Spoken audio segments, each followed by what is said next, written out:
Բարև ձեզ, եթերում աշխարհի ամփոփումն է։ Բելարուսական կողմը անձնական դիմում է ստացել Ամերիկայի Միացյալ Նահանգների նախագահից Գազայի իրավիճակի կարգավորման համատեքստում Բելարուսին հրավիրում են դառնալ Խաղաղության խորհրդի նոր միջազգային կազմակերպության հիմնադիր, հայտարարել է Բելարուսի արտգործնախարարության խոսնակ Ռուսլան Վարանկովը արգումենտի ֆակտի փոխանցմամբ։ Նրա խոսքով Բելարուսի նախագահ Լուկաշենկոն ողջունել է այդ գաղափարը։ Քիչ առաջ հայտնի է դարձել, որ Թրամփը նաև հրավիրել է Ռուսաստանի նախագահին, սակայն Դմիտրի Պեսկովը նշել է, որ առաջարկը պետք է ուսումնասիրվի, իսկ Ղազախստանի նախագահ Տոկաևն էլ ընդունել է առաջարկը։ Նշենք, որ Թրամփը նախատեսում է ստեղծել խաղաղության խորհուրդ որպես ՄԱԿ-ի այլընտրանք։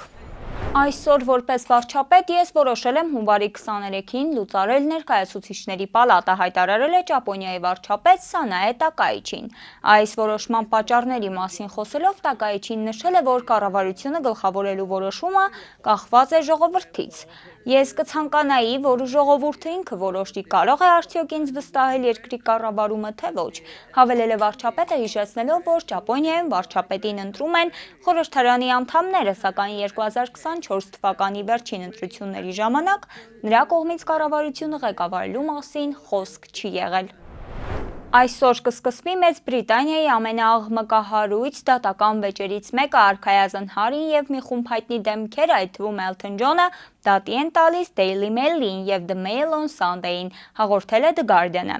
Նրանք պնդում են, որ ձայնային հաղորդագրությունները կոտրելուց բացի, թերթերը գաղտնալսել են հեռախոսները, կաշառել ոստիկաններին, անօրինական կերպով ձեռք են բերել բժշկական գրառումներ և տեղադրել լսողական սարքեր իրենց տներում։ Associated Newspapers հրատարակչությունը հերքում է այս մեղադրանքները, դրանք անվանելով ծիծաղելի և ազնիվ լրագրողների նկատմամբ վիրավորանք։ The Guardian-ը նշում է, որ Daily Mail-ի հետ պայքարը, որի դատական ծախսերը գնահատվում են 38 միլիոն ֆունտ ստերլինգ, լինելու են թեժ։ 2023 թվականին Հարին դարձել է թագավորական ընտանիքի առաջին անդամը, որը ցուցմունք է տվել դատարանում ավելի քան 130 տարվա ընթացքում, երբ նա ցուցմունք է տվել գաղտնիության խախտման գործով, որը նա և այլ հայցավորներ հարուցել էին Mayer տաբլոիդի դեմ։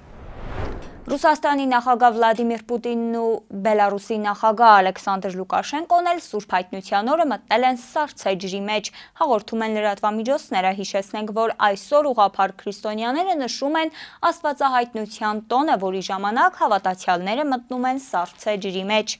Մարդիկ սկսեցին կատարել հայտնության լոգանք, հիշելով Փրկչի մկրտությունը Հորդանանում։ Այս իրադարձության հանդիսավոր տոնակատարությունը ռուս ուղղափառ եկեղեցում նշվում է հունվարի 19-ին։ Ավելին, հայտնության լոգանքի ավանդույթը կապված է սուրբ ջրի կամ ընդհանրապես սուրբ աղբյուրների մեջ ընկղմվելու սովորույթի հետ։